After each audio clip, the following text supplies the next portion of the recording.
Hello and welcome to Mid-Coast Morning, CHLY's weekly current affairs show. I'm Joe Pugh. And I'm Elijah Robinson. Here's what we're following this week. A federal election was called last Sunday, and voters are expected at local polling stations on September 20th. I spoke with BC spokesperson for Elections Canada, Andrea Marantz, on what changes in voting protocol Canadians can expect in this year's election. Sticking with elections, I spoke with Chairperson of the BC Federation of Students, Melissa Chirino, about their attempts to knock down barriers for students and youth voters via the Influence the Vote campaign. On the provincial level, the Ministry of Mental Health and Addictions announced $305,000 for a drug-checking technology developed at Vancouver Island University. I spoke with VIU's own Dr. Chris Gill about the funding as well as the development of HarmCheck. And things are a bit different this week at CHLY with our Summer Youth Radio Camp in full swing. Throughout the show, you'll hear contributions from our Cub reporters, one of whom spoke with barber Dave Lawrence about his Fresh Start Back to School fundraiser. Plus, our youth also paid a visit to City Hall to ask our own Mayor Leonard Krog about what it's like being in charge of Nanaimo. We begin, however, with the election. An election underway amidst this fourth wave of the pandemic, so change is expected. To learn about what Canadians can expect when they go to cast their votes, I spoke with BC spokesperson of Elections Canada, Andrea Marantz. With the pandemic still ongoing, I'm wondering how this election will be different from previous elections. Well, there'll be a couple of ways that it'll be different. One of the things that people might not be expecting is that they could be voting in a different place than they usually vote in, because we have to have some consideration about social distancing and things like that. And some of the places that people may be used to voting are just not quite suitable for a pandemic election. Is Elections Canada expecting any shortages of polling stations? Well, it's still early days, so I can't quite comment on that right now. I know that returning officers all over the country are working very, very hard to secure enough polling stations and the right kind of polling stations. I'm also wondering if Elections Canada is anticipating pandemic-related anxieties to be an obstacle for potential voters. It could be, but it doesn't need to be. And that's not just because of the precautions that we'll be taking at the polls. We'll be meeting or exceeding all public health regulations at the polls. There will be physical distancing, hand sanitizer. We will have the poll workers behind a plexiglass barrier, single-use pencils, all that sort of thing. But besides that, in this election, anyone can vote by mail. You simply have to register to receive a mail-in ballot. And if you're concerned about going out with a group of people at the polls, you can vote at home. Are mail-in votes the only alternative to voting in person? Yes, in terms of voting in person. There are other alternatives. There are several ways you can vote in person at the regular polling day, but also on advance polls, which this year run from the 10th to the 13th of September. Or you can vote in person at any Elections Canada office across the country. But if you want to vote at home, that's the mail-in ballot. And there are a couple of things people should know about mail-in ballots. It's very easy to register for one and to receive it. But once you've registered for a mail-in ballot, you can't change your mind, because the people are struck off the list of electors once they've registered for a mail-in ballot, so that people can't vote twice. There's no concern about that. To this point, has there been has the numbers for mail-in votes increased? We're definitely expecting an increase. We're expecting a large increase. Mail-in voting has been available in Canada for many, many years, but it's not used very commonly.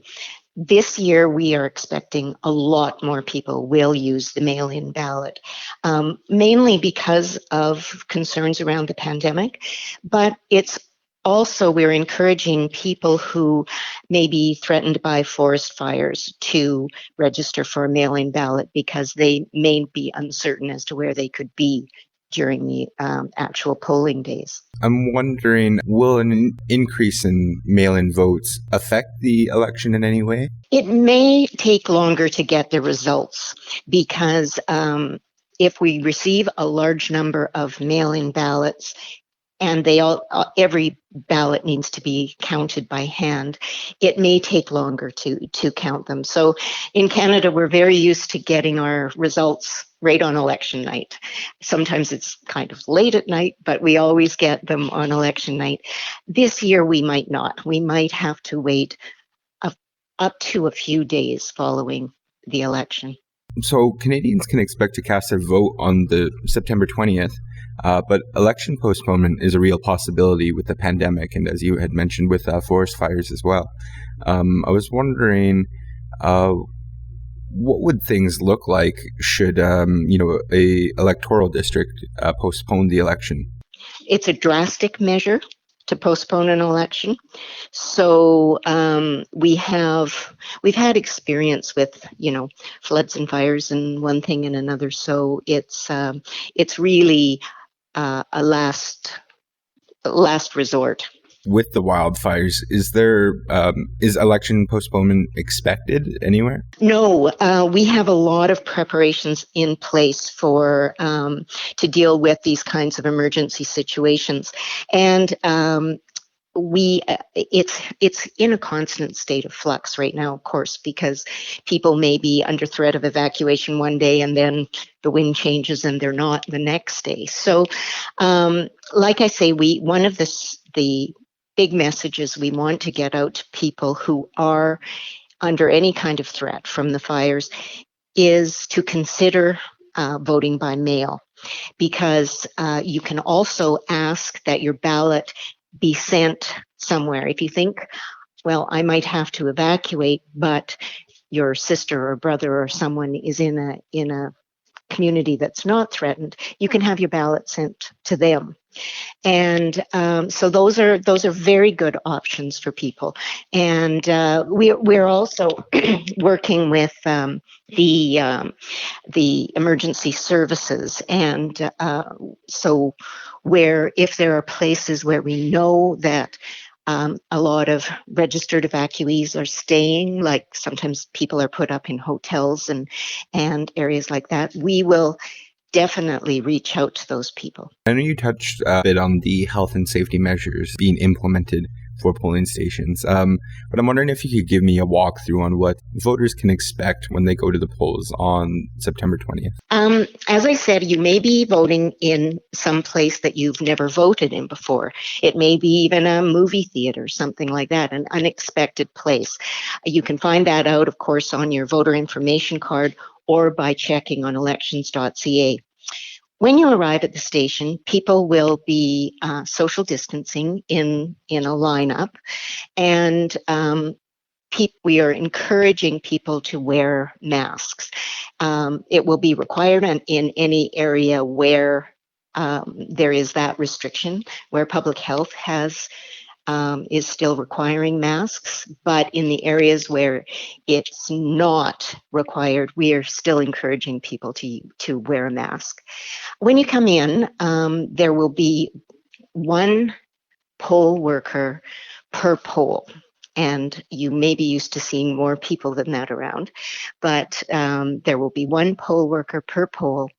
They will be separated from you with a plexiglass screen. You'll receive your ballot and be marked off in the same way as you always do. And then you'll go to mark your ballot. You'll be given a pencil. It's a single-use pencil, so you can take it with you, throw it out. But there'll be no sharing pencils this time. Is there anything else you think people should know about Elections Canada or the upcoming federal election? Oh, I don't think I mentioned the dates for getting your vote by mail in. You have to apply before Tuesday, September 14th at 6 p.m. if you want to vote by mail. But I'd really encourage people to do it right away if they're interested. How does the layperson, I guess, sign up to vote? How do you sign up to vote? Go to elections.ca and you'll be walked right through the the process of registering to vote. And if you're not sure if you are registered or not, there's another button you can click that can check and see if you are. And if you want to do it in person, you can do it in person. Go down to any Elections Canada office, and they'll be happy to check for you. Andrea Marantz, BC spokesperson for Elections Canada. You're listening to Mid-Coast Morning on CHLY. I also spoke with Chairperson of the BC Federation of Students, Melissa Chirino, about Influence the Vote, a campaign aimed at mobilizing Canadian students to vote in the upcoming election. I was wondering if you can tell me about the British Columbia Federation of Students. Yeah, of course. So the British Columbia Federation of Students represents students across BC. So that's, I believe, 15 institutions. And we all just work together for advocacy. So we have a bunch of campaigns that we do together. And we find that working together, we get stuff done easier. Our collective voices work best when it comes to asking government or like for policy change and all that. So we tend to work together for our advocacy goals. Just looking at your website here, I see that the organization uses a three-pronged approach to some of the issues that they tackle. I'm wondering if you can tell me a little bit about that three-prong approach. Yeah. So I believe one of them is research that we do. So we find that we can best ask for our needs when we're actually doing research and bring this forward to the table with more evidence-based. And this helps to actually like know what we are asking for. And the second one is lobbying. So we meet regularly with elected members of government, political staff, and find ways to represent students in different committees in government. So that's kind of how we do our lobbying. So we have like advocacy week that we do, and we have like lobby week. And the third thing is membership mobilization. So next to meeting with the government, we also just mobilize our own students on campus. So when it comes to campaigns, we have petitions that we do, and just to kind of gather the numbers around how many students actually support us doing like certain campaigns and pushing that forward, that students actually want change. Can you tell me what exactly the Influence the Vote campaign is? Yeah. So Influence the Vote is really a campaign that we're focusing on students and young people have two main barriers to like voting. One of them being they feel like they don't have enough information about voting. So that being like not known about debate dates, advanced polling information. So that's one thing. And the other thing is thinking that their vote doesn't really matter. So with this campaign, we are hoping to touch up on those two things. So when you sign up for Influence the Vote, which is on influenced.vote, you can actually receive information about voting, so debate dates, advanced polling information, etc. And that's us kind of tackling that part of information. So we're hoping to bring this information to students rather than having them look for this information. And the other part of it is students thinking that their vote doesn't matter. So we know that people feel empowered when they know that other people are voting. So with the other part of this signing up is you can become an influencer for voting. So essentially you can have your own link, your own individual unique link on the website when you sign up, and you can share this with friends or family, kind of showing that you will be voting and encouraging them to do so as well. And are these two barriers the primary reason that the BCFS launched this campaign? Yeah, those are two of the biggest reasons why young people don't vote. So that's why when you look at our free lobby, like our way to reach out to campaigns, one of them is like research. So we kind of incorporate that research and put that into like our how we reach our membership. So that's kind of it. Students have acknowledged that those are two of the biggest barriers, and that's why we kind of worked for Influence the Vote to tackle those two main issues. Are there any other larger issues or maybe secondary issues that students should be aware of when it comes to voting? I think those are the two that we are focusing on with this campaign. And yeah, I think with information, it's just a really not having information for voting, it's a really big barrier. So that's one we are really focusing on. We think students having that information is going to help them not only knowing where to vote or how to vote, but also what issues like what are the solutions to the issues, and making sure that politicians and people that are running are actually able to answer these questions and guide them. I understand young voters under the age of 35 make up the largest voting bloc in Canada. Can you tell me how that will factor into the upcoming federal election? Yeah. So that being like the biggest voting bloc, we know that this election is one of the most important elections in recent memory. So young people have been disproportionately affected by the economic devastation due to COVID-19 pandemic. And we have been among the least to benefit from economic recovery efforts.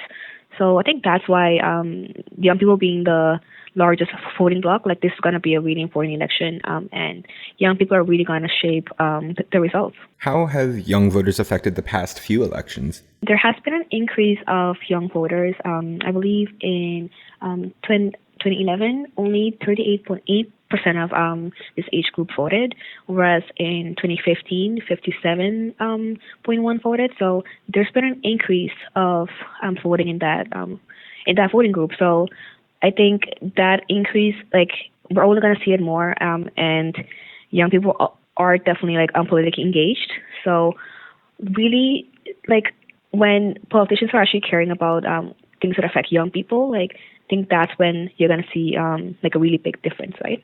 You had mentioned the COVID-19 pandemic. I'm wondering, amongst that, what are some of the prevalent topics that might influence young voters' decisions when it comes to voting?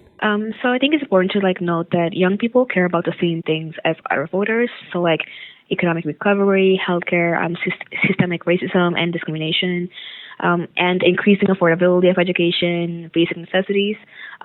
So there is like that, like similar concern, but I think it's important also to note that young people have different solutions to these problems.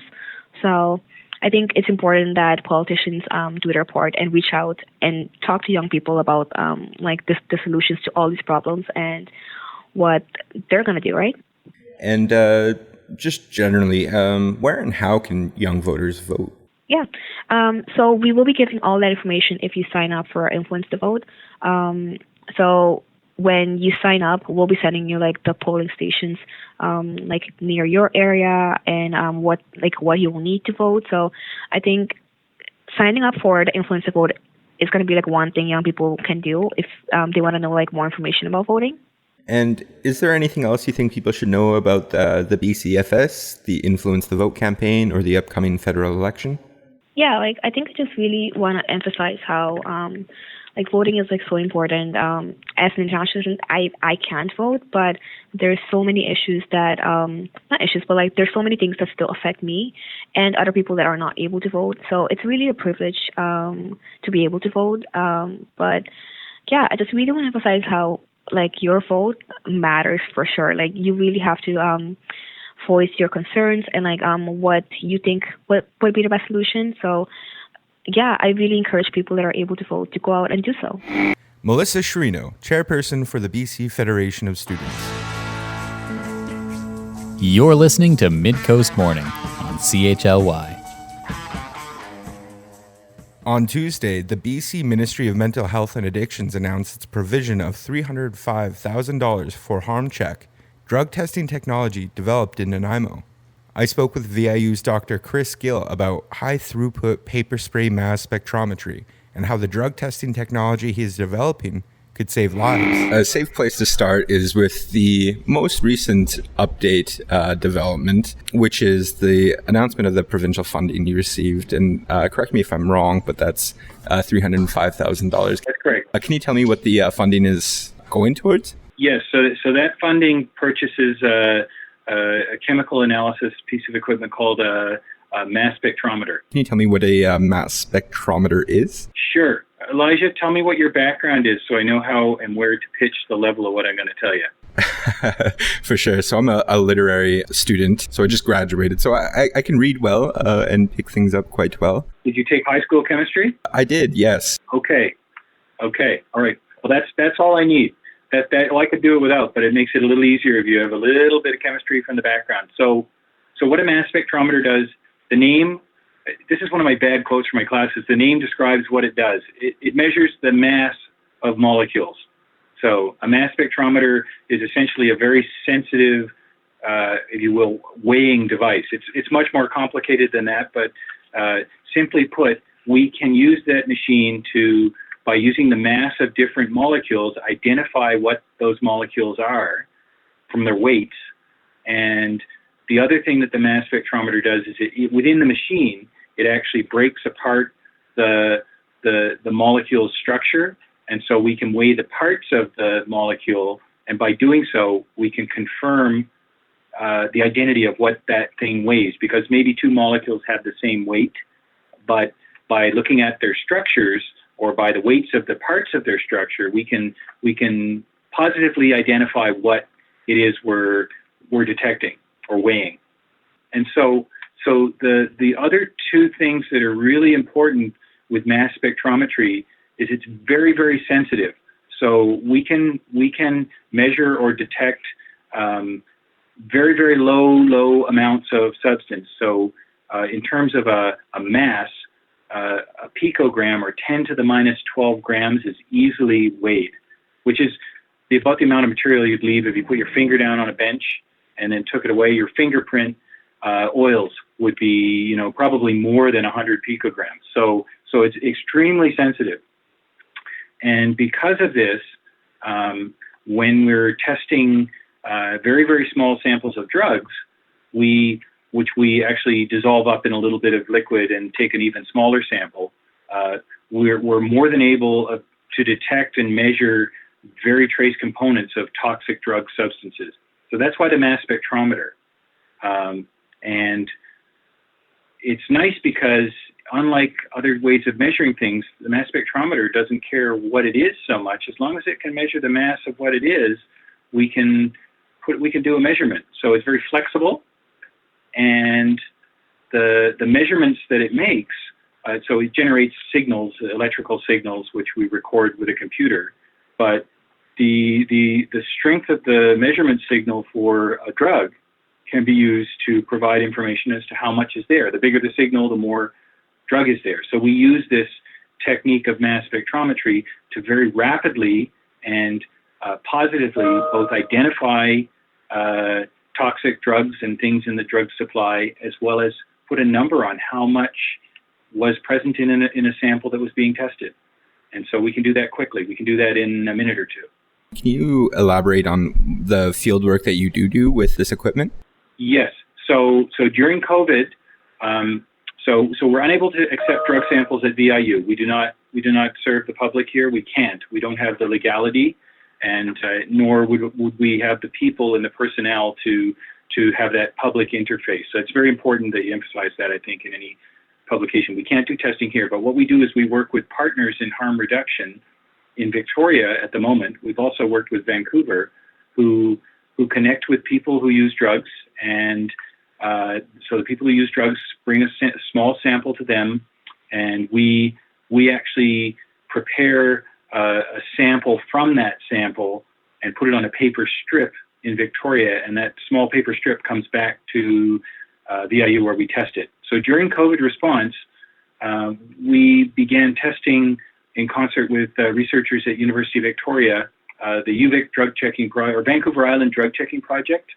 And so during the spring of this past year, since December, we've tested nearly 2,000 illicit drug samples for people who use drugs via this process. So samples collected in Victoria, we go once a week, we analyze those samples and report back the next day. Our measurement times are quick, so we can do 60 or 100 samples in an overnight run. The instrument can run without someone there doing things. Once it's loaded up, students can go home. Although my grad student Armin said, the other night I was watching at 11 o'clock, he logs in remotely and watches what the instrument's doing. And so we provide as rapid feedback as we can in this sort of supply surveillance mode, if you will. So it's not real time in that a person who uses drugs submits a sample and they might not get an answer for up to a week in that COVID response mode. But it was the best we could do. The ministry money that we're talking about enabled us to buy a mass spectrometer that we're going to locate in Victoria. And by doing so, people that use drugs can bring a sample in and get an answer back in minutes as to what the potential threats are in their drug, as well as how much drug is there or how much of the threat is there.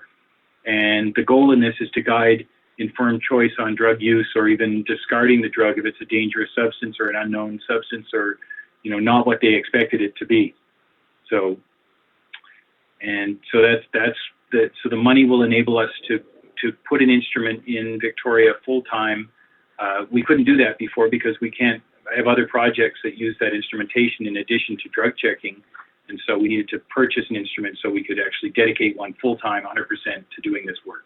I'm curious, you also spoke a little bit about your team and your base of operation. Can you tell me a little bit about what that looks like? So I have several graduate students that are involved in this project. And so they do the analysis here in Nanaimo on VIU campus for our surveillance testing. We're also innovators with this method, so we're doing fundamental research to improve how we do things. So how do we calibrate to measure different new drugs?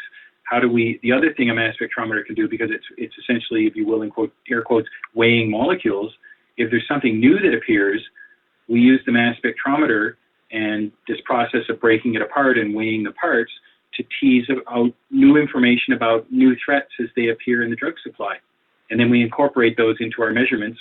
And so I believe we have 100 drug targets now that we'll be providing quantitative answers to in a couple-minute run when we roll this thing out in Victoria. But as new drugs appear, and they do, we see it because we're weighing them constantly, we can adapt what we do quite easily to include those new threats.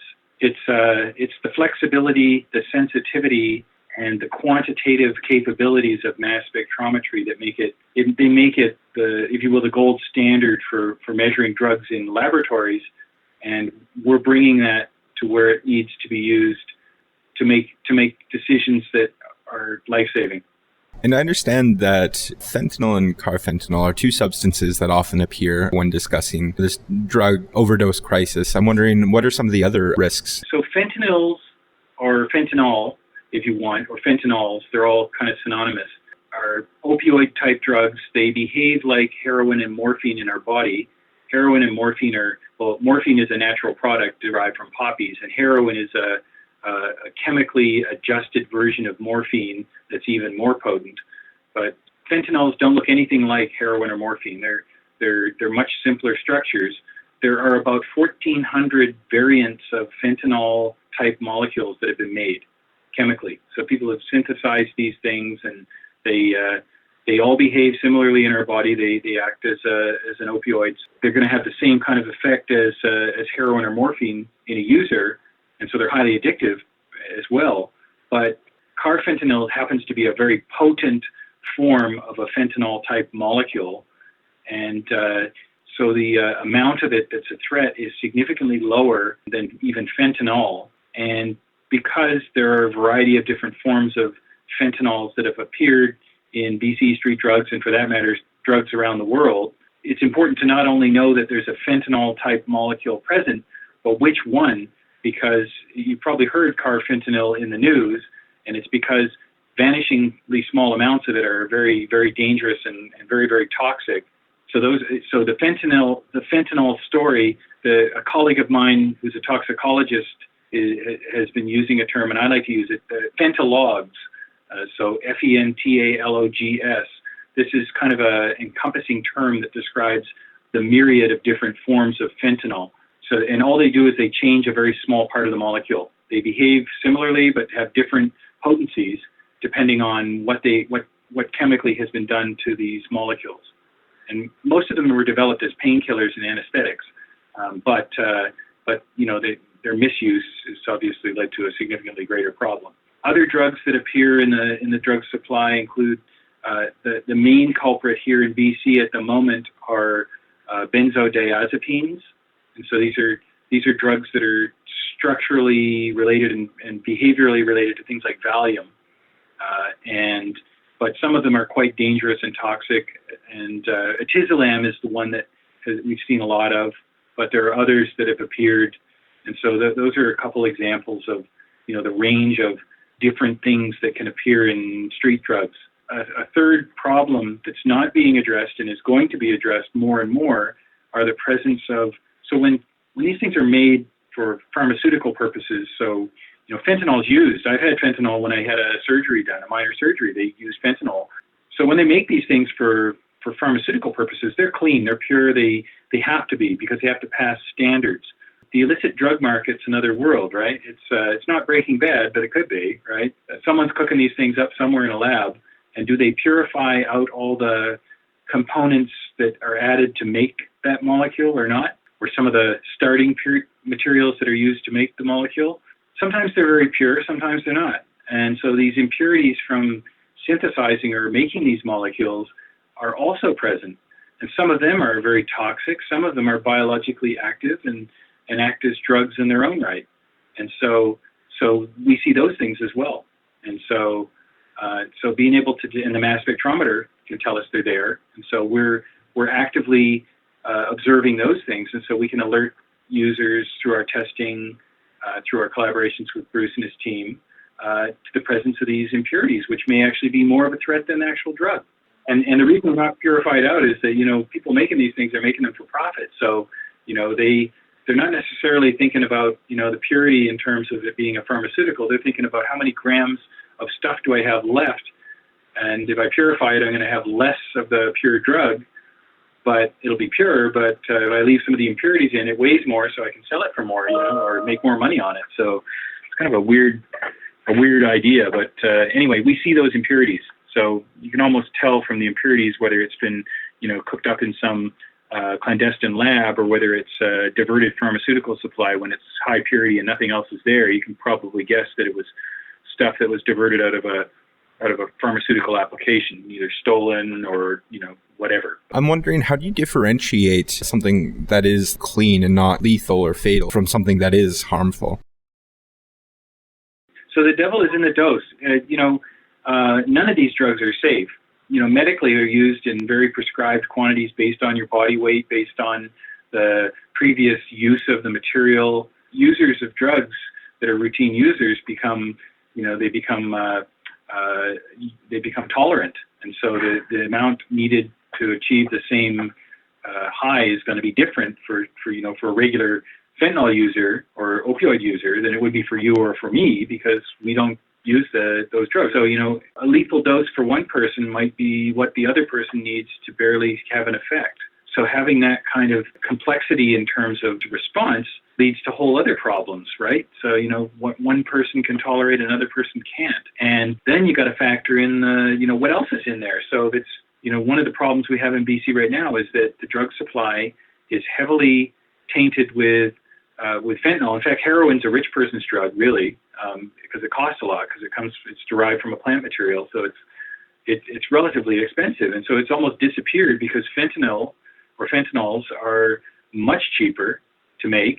So fentanyl is a problem on its own, but it's at least its effects can be somewhat treated with naloxone or Narcan, right? So these drugs block the effect of the fentanyl, and so they've been used. The presence of things like benzodiazepines, on the other hand. So benzos masquerade as a similar overdose to an opioid like fentanyl, but the problem is they do not respond to naloxone treatment. And so it was quite scary in Vancouver when benzos started appearing in the drug supply, and now they're everywhere, because overdoses were not responding to the naloxone treatment. And it was because it was not only fentanyl in their drug, but benzodiazepines. So the polydrug problem increases the risk for the user. So being able to determine that they're both present or other things are present is valuable. But in terms of determining whether something is safe or not, none are safe.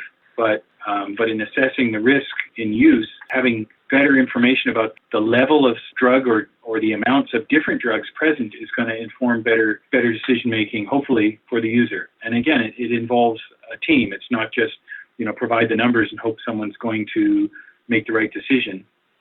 There are people that are available for counseling. There are people available to inform on potential risks. Ultimate goal in all this is to engage with the medical system and get people that need help the help they need. I'm wondering, how long have you been doing this kind of research and this kind of work? I've been doing mass spectrometry since my PhD. degree. And I started at VIU in 97, and I've been doing mass spectrometry research here since about 99 onwards. So it's been my whole career to do mass spectrometry, and a lot of it has been aimed at making high precision environmental measurements and taking instruments into the environment, taking them out into the field, doing things where providing the information then and there can be far more valuable than collecting a sample in a bottle, sending it to a lab, and then 3 weeks later saying, oh shit, you guys are poisoning yourselves out there, or there's a real environmental catastrophe.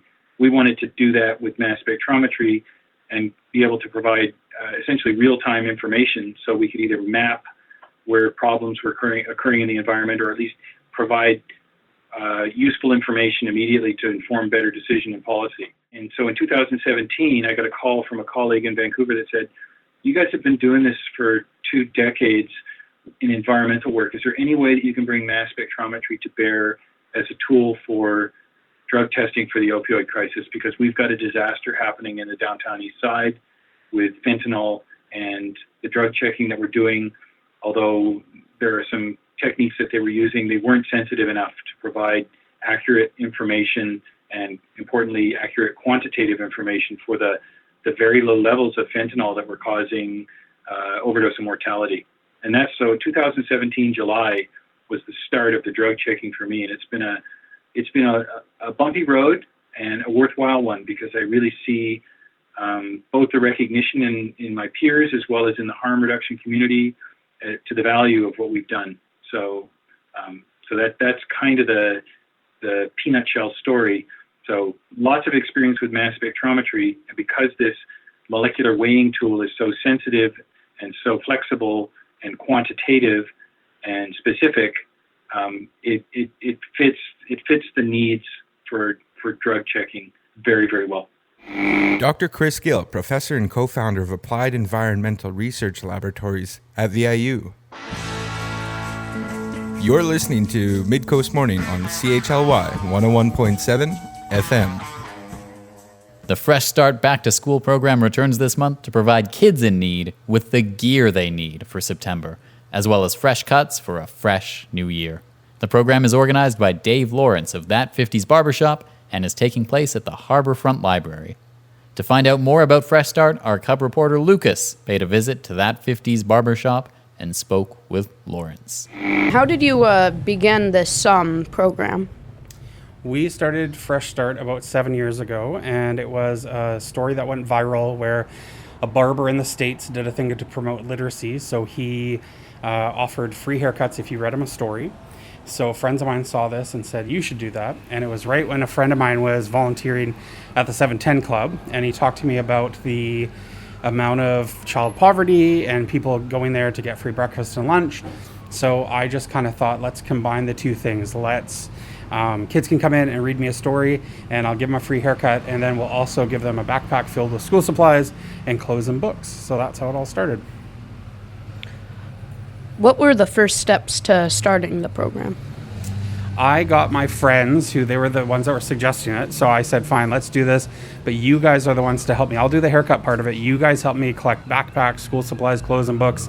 And so they were the ones. So we created a Facebook page, and then we just started putting it out there that this is the stuff we're looking for and looking for donations. So it was tough. Not a lot of people wanted to donate to something that was brand new like that, but we did manage to throw it together. And I think we helped about 100 kids the first year.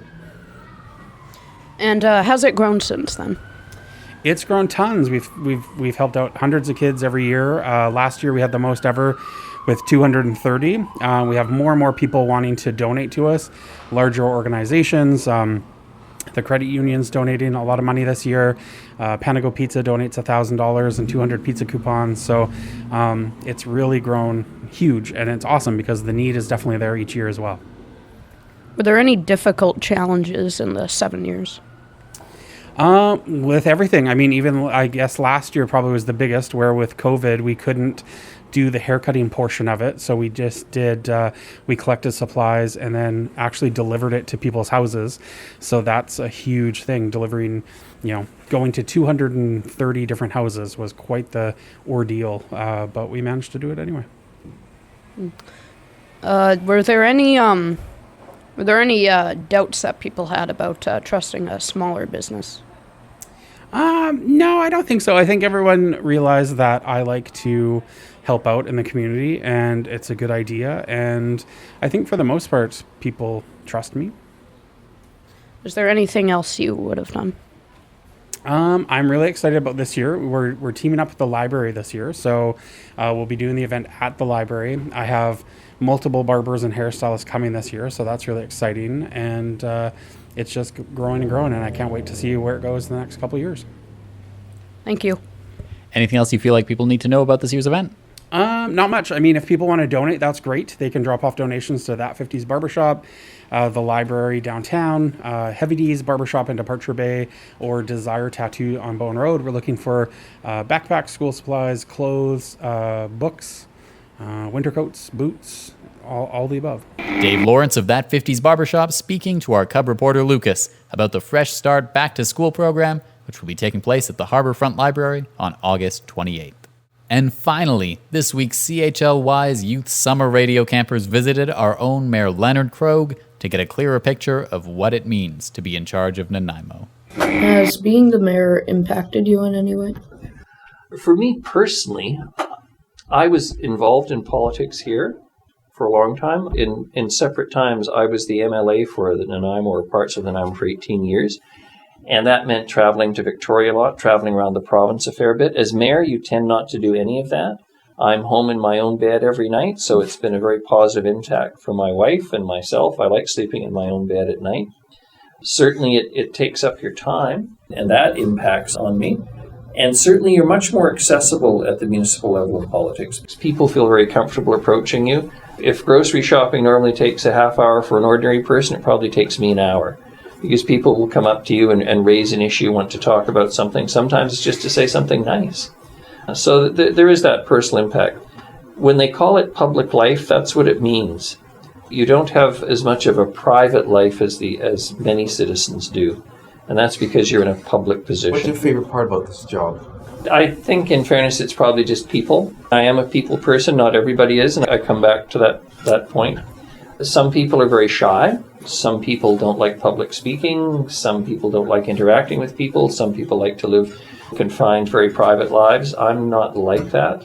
So I quite enjoy the human interaction, even if it's negative in nature, even if somebody's yelling at you. I won't say I enjoy it, but I don't mind it. I'm happy to have the interchange. I'm quite happy to be in the public realm. So that part of it I enjoy, yes.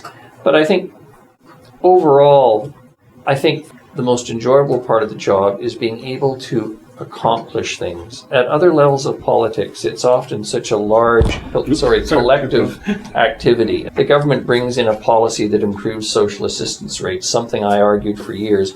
You don't feel that kind of personal connection. When City Council, when there's only 9 of us, votes and we were able to erect a facility or fix a real problem or change a policy, it's much closer to you. And so I'd say that's probably, in a sense, the part of the job that you enjoy, that you have some sense of ownership and control and contribution. You can basically say to yourself quietly and privately, I made that happen. And that's very satisfying. It's like getting a good mark in a test. I want to ask you, what are the downsides of a mayor? You could arguably say the downside is also the upside. It is the interaction with people, and I come back to it. Sometimes people say some nasty things to you. Sometimes people, we call them keyboard warriors, send you the most vile and vicious emails when they really know nothing about you. They have a very limited understanding of what you may have said. And now you can argue that's a media responsibility. If I spend an hour with Joe on a show one day, people are probably going to have a pretty good idea of what I think about a topic, depending on how many questions he asks and how he asks them. If it's a one-line quote in a newspaper, people may draw conclusions that aren't accurate and attack you for it. So that's the downside. The other downside is, some days I would just want to get into the grocery store and get out. But it doesn't happen in half an hour. It does take an hour, because you can't be rude to people. You can't say to... Occasionally I've said to somebody, look, I got a wife at home who's desperate to be fed, and she wants me to get home and make dinner. So occasionally you use that excuse. But so the up and the down are almost the same thing. What are you going to do about the rising crime rate in Nanaimo? Because around where I live, people have been starting to break into cars more.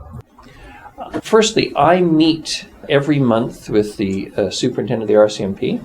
The first female has just been appointed, by the way, which is a big step forward, particularly for the RCMP. And she's very able. She's local. She was raised here in the Central Island, but spent most of her career outside of the community.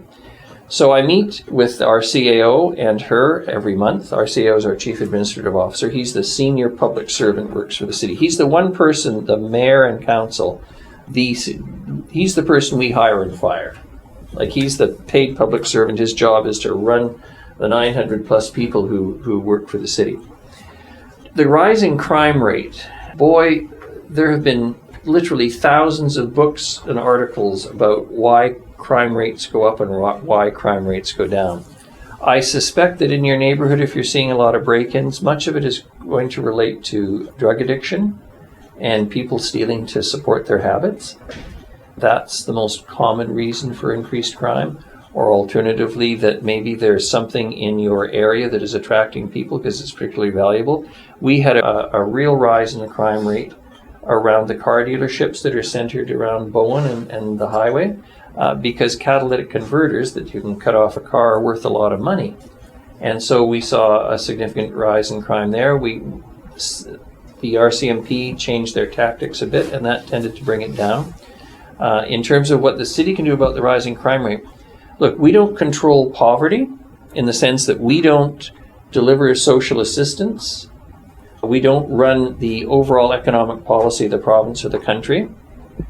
We don't deliver mental health and addiction services. We don't deliver public health care. What the city is, quote unquote, stuck with, we do get to pay the bill for the provision of the RCMP, who work under contract with the province of British Columbia and deliver police services here. Other communities have their own police forces, like Victoria has a city police force, Vancouver has a city police force, Burnaby is the RCMP, Nanaimo is the RCMP, Kamloops is the RCMP, for example, Prince George. We're responsible to pay for 90% of the policing costs. The other portion is paid for by senior levels of government. We will encourage or ask. We can't direct. The superintendent of the police here doesn't report to me. I don't get to order her to do something. That's not the way the system works. We will raise issues with her as they come to city council and to my office. If I get a number of letters, as I did, for instance, with the car dealers, and I use them as a good example because the theft rate was high there, particularly after the shelter was established on Labio Road next to the City Works Yard. The crime in that area went up substantially. Same in the Newcastle neighborhood with 250 Terminal. And certainly we'll pass that on to the RCMP and say, look, can you either get extra patrols, can you shift resources? And the RCMP are generally pretty responsive. We have also committed and are halfway through a 5-year increase by the hiring of 15 new police officers for the city. And many will say it's a waste of time to hire the police at the other end because it doesn't fix the problem. You can argue that's true. It's not going to stop someone from becoming addicted and robbing you, so to speak, if they've got a severe addiction, just hiring more police. But I don't want to get too complex here this morning because I'm conscious of your ages.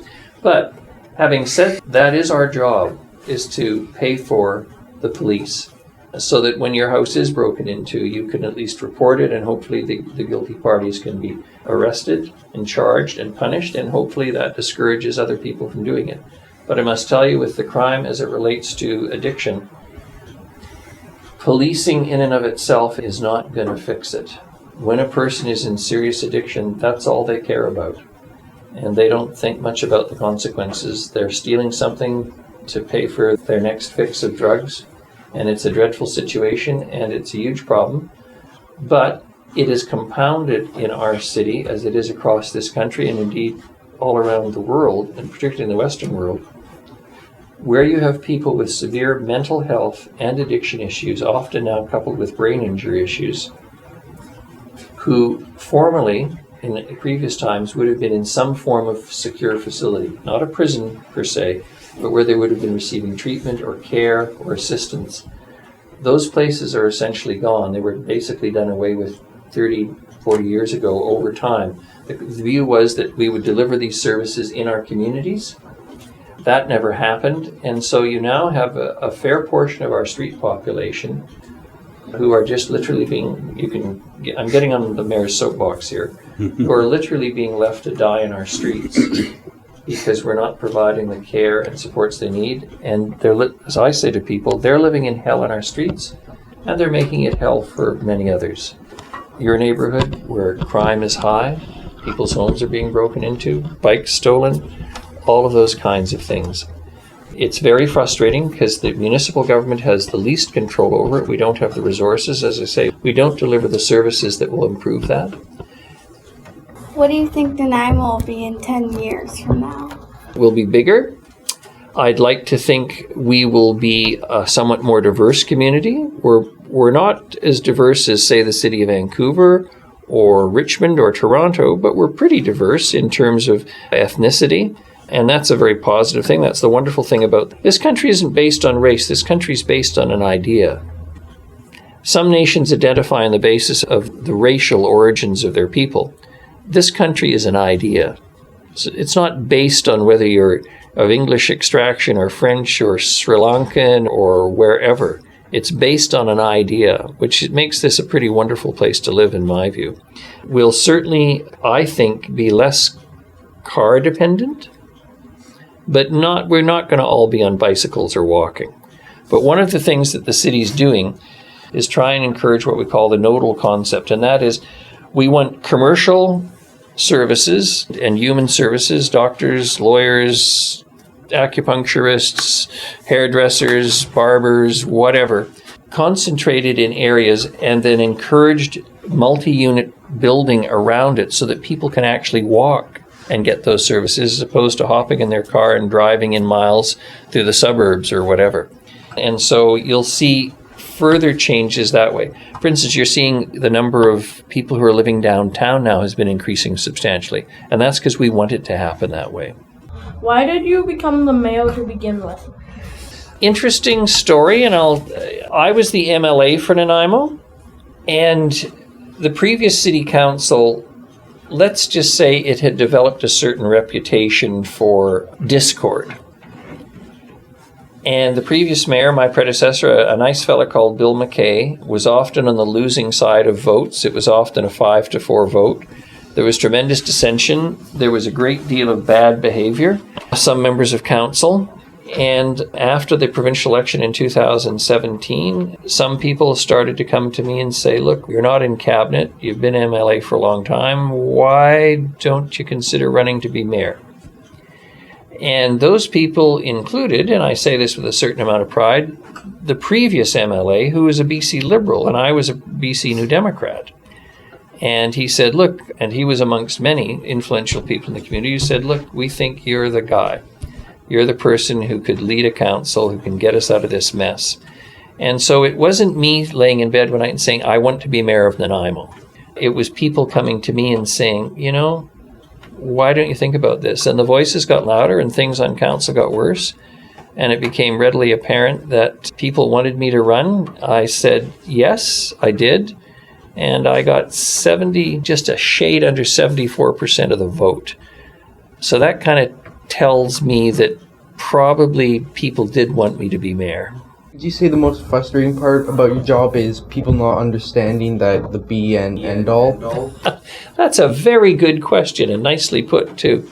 Yeah, that does get frustrating. I think that, as I jokingly say, in the last 18 months, it's changing now with the reduced restrictions, people have tended to talk about two things, COVID and homelessness. And by homelessness, they're not really referring to homelessness in the broad sense of people without homes. They're talking about what I constantly refer to as the mental health addictions and brain injury crisis. And essentially, people just want they both to go away. That's the message from the general. They just want COVID gone. They want homelessness over. They don't want to see people in the streets anymore. They don't want their houses broken into to feed drug habits, whatever the case may be. The city has virtually no control over any of that, as I've tried to explain this morning.